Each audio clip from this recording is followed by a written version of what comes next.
Maganda rin tong balita na ito ha. Si Sir Robin may masasabi tungkol sa pagtakbo. Ito gusto ko tong manalo ha. Ilagay niyo yan ha, si Jimmy Bondok. Naku po, kumpleto po ang Ricados ni Jimmy Bondok. Siya po ay isang magaling na artista. Magaling na singer pala.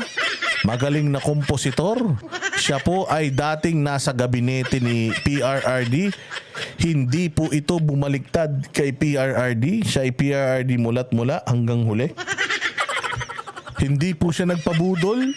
Noong pong kampanya, si Isko ang kinampanya namin dahil ayaw niya sa adik. Dahil naniwala siya kay PRRD. At ito si Jimmy Bondok, kamakailan lamang ay pumasa sa bar exams.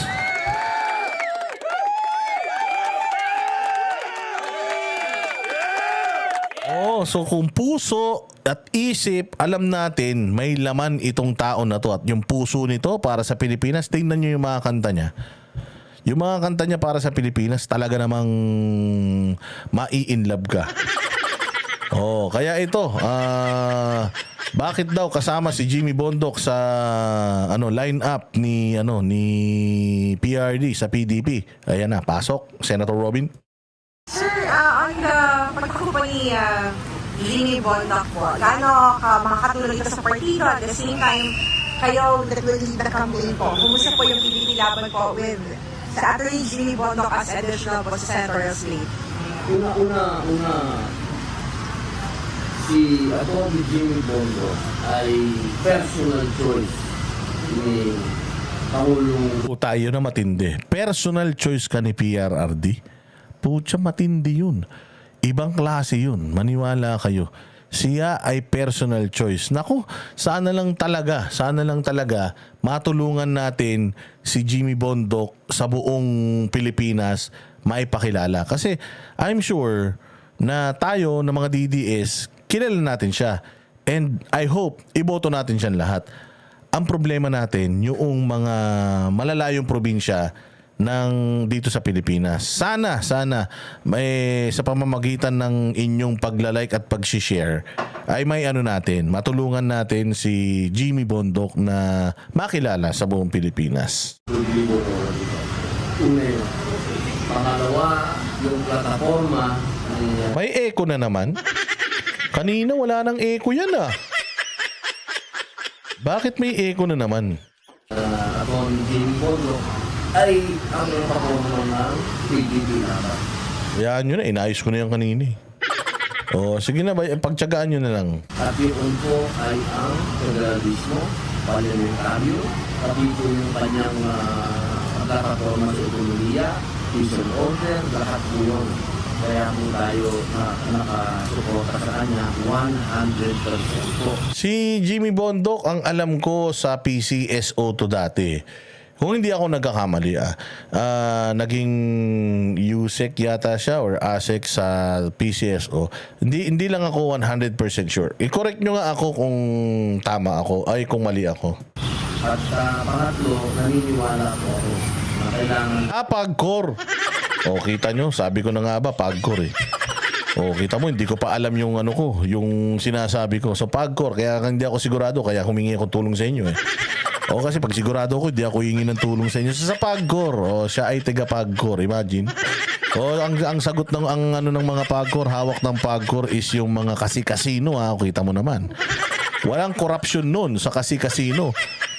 Nung sila ang tawag dito ang nagpapalakad.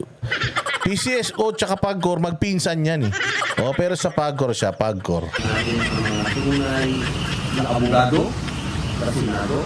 Pangalawa, kailangan po natin ng mga meron talagang exposure sa tinatawag po natin na mga kababayan natin na sa malalayong lugar. Dahil sa po ay isang singer at sa pinakaikot na sa buong Pilipinas. At alam ko po, nasa panahon ngayon na gusto natin ng pagbabago, maglagay tayo ng bago. Sir, the possibility na, may possibility pa ba for another Duterte in the Senate slate po? Hindi po ako tigil magdasal gabi-gabi. Talagang ang pangarap ko po, lalo na kung nabasa ko na kakandidato na ng mayor ang ating dating Pangulo, sabi ko siguro ito na ang tiyak, baka Ayan sabi ramdam daw yung sincerity sa kanya na gusto magsilbi, sabi ni Mayor. Kaya gusto nila si Jimmy. Hindi, totoo talaga yan, ma'am. Si Sir Jimmy, ano namin yan, na-meet na namin yan, nakausap na namin yan, nakasama na namin yan. Talagang para sa bayan yan. Maniwala kayo.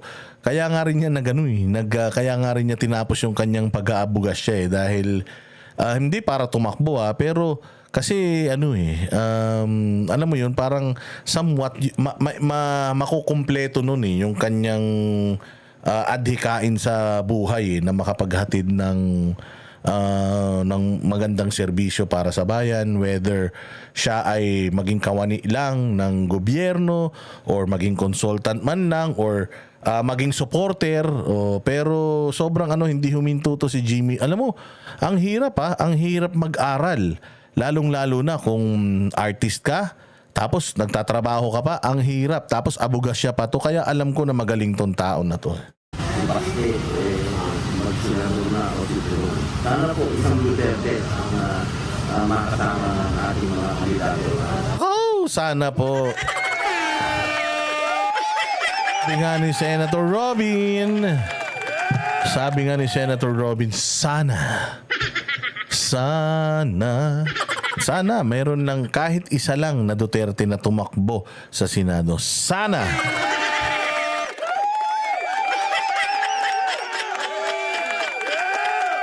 Oo totoo yan Naku po.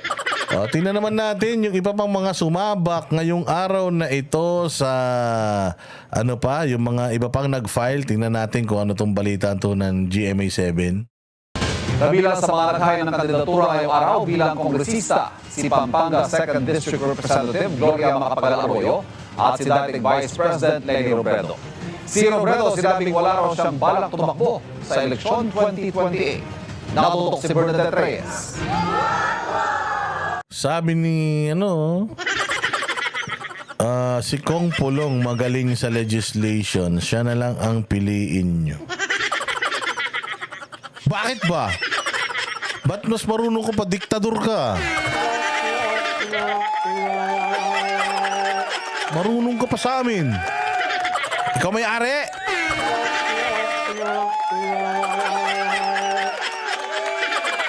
Alam mo, ikaw may ari Bakit? Gusto namin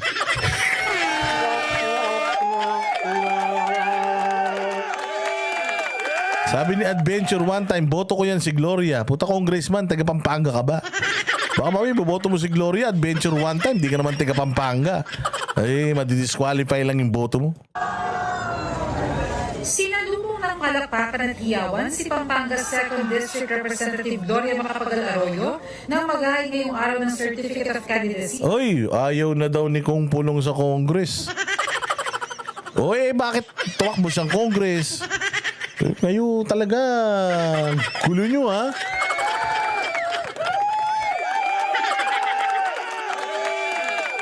Lahat na sila, pwede. Gusto mo, pati ikaw, sumama ka na, iboboto ka na rin namin. Di ba siya nag-file? Totoo ba? Ay na, niloko na naman ako ng mga viewers ko Tangin na niya, nag-file na daw si Pulong ng Congress. Puta, Pulong for Senator.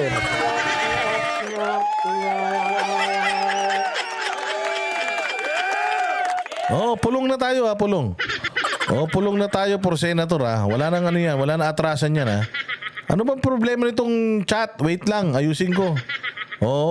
Sige, ayusin ko yung chat. Wait lang Ay na, napaka-choosy ng mga ko, kala mo nagpapakulay.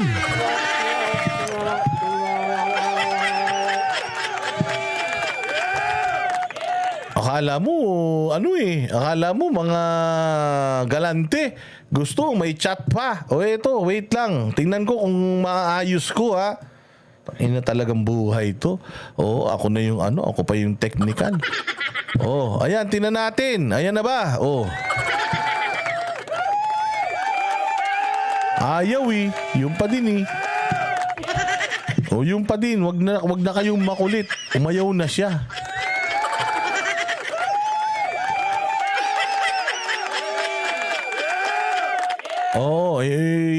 Umayaw na eh. Oh, ayaw niya na magbago. Bayaan nyo na yan.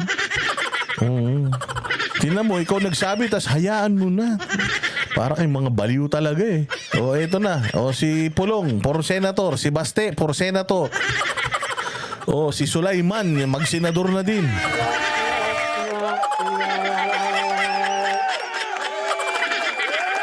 Oo, lahat. Mag-senador. Kahit si Maricel. Mag-senador ka na.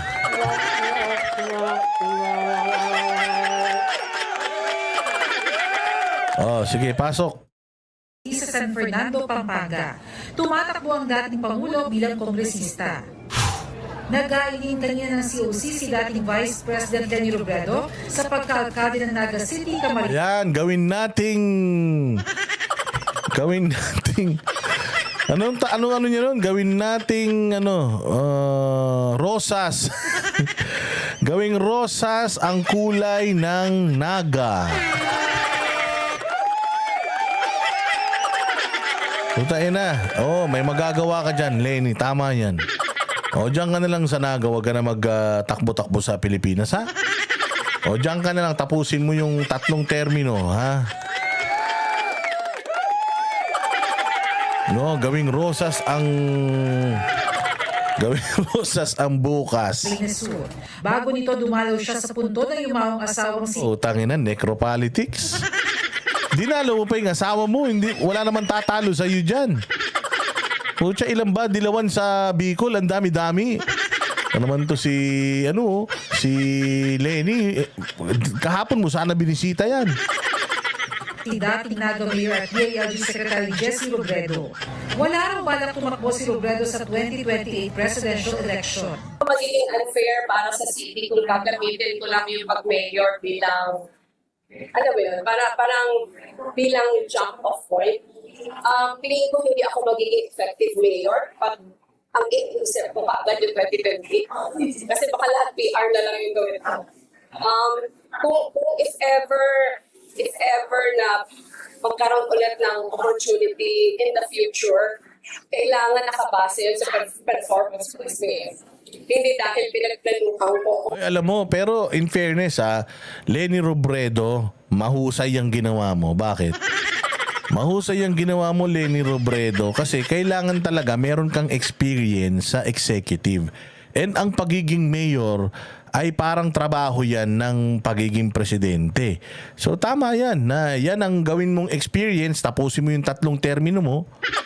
Oo, tapos mag-retire ka na, ganun. Oy, Marjorie Maniago, konting liwanag lang, Boss Dad. Mabuti pa. Mabuti ka pa, may paliwanag kang dala.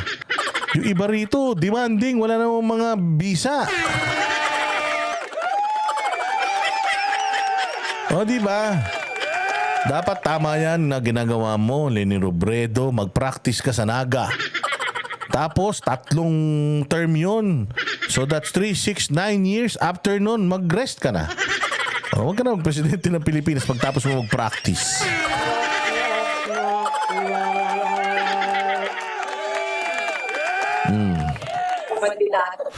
Sasabak na rin sa politika ang pangalawang anak ni dating senador at world boxing champion Manny Pacquiao. Oh, tang-ina niyan. Anong gagawin nitong gunggong na to dyan? Magra-rap?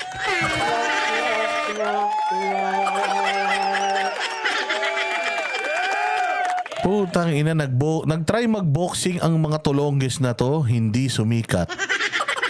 Taina, ito yung mga taong nag-aral naman pero walang magawa sa buhay, no? Eh, sabi nila, ayokong maging empleyado. Putya, nag-boxing ako, hindi naman ako marunong. Nag-rap ako, hindi naman bagay sa mukha ko. Taina, saan ka kasi makakita ng rapper na mukhang kargador?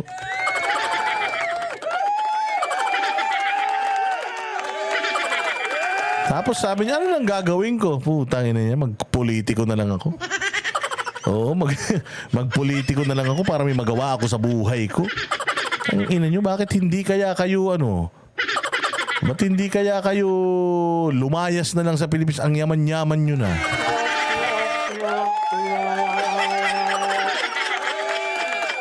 Makapintas ka naman, bakit? Anong paki mo? Ha? Shota mo ba to, si Michael Pacquiao? Gago, kahit sumipsip ka dyan, di ka kilala niyan. Joyce Adventure, salamat kaayo. Oo, salamat kaayo ha, kay Joyce Adventure. Yung Jensan ba ha? Ito sa mga taga Jensan, maunlad ba Jensan? Di question lang ha, maunlad ba ang Jensan?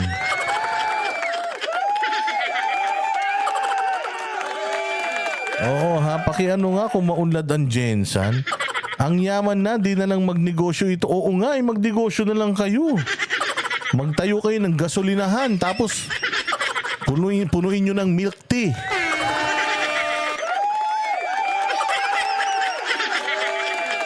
So hindi pa din maunlad ang Jensan. Ang tagal-tagal ng senador ng tatay nito, nag-congressman pa. So dadagdagan pa ng isang Pacquiao. Diyos ko, si Bobby Itlog, ano din yata eh.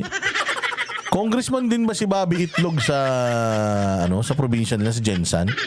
Kilala niyo si Bobby Itlog, yung kapatid ni Pacquiao na hindi rin marunong magboxing, puros magaling lang mang itlog. Lahat yung kalaban niya, sinusuntok lang niya sa betlog. Kaya tawag namin doon si Bobby Itlog eh. Oo, iniito. Bobby Low Blow, di ba? Di ba, Diego Latigo? Kaya tawag namin doon, Bobby Itlog. Lahat ng kalaban niya, iniitlogan niya. Mayor ang asawa noon. Tayo na isipin mo yan. Si Bobby Itlog nagkakaasawa pang mayor. Puta, yumaman ng mga to, no? Ay, nako, Diyos mio, ewan ko. Na si Michael Stephen Pacquiao. Naghain ng COC bilang konsehal ng General Santos City si Michael kasama ang ama at inang si Jinky. Ano to si Manny Pacquiao, nakapansundalo pa puta. Akala mo lumaban sa gera eh.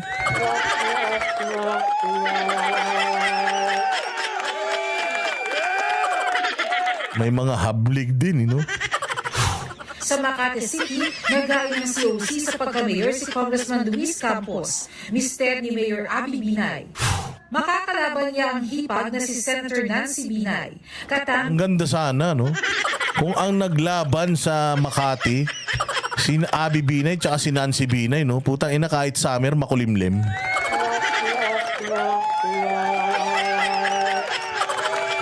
No? Antindi sana nun, no? Ni Campos sa pagka-vice mayor si Congressman Kid Peña. Para sa GMA Integrated News, Ayun, yung mga tumakbo, matindi eh. Alam mo, dapat talaga, dapat talaga, lahat tayo dapat, tumakbo na lang.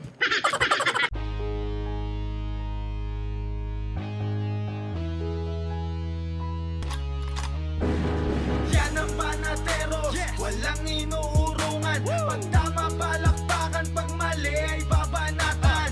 Yan ang Banateros, boses ng ordinaryo Pilipino. Banateros ay walang maka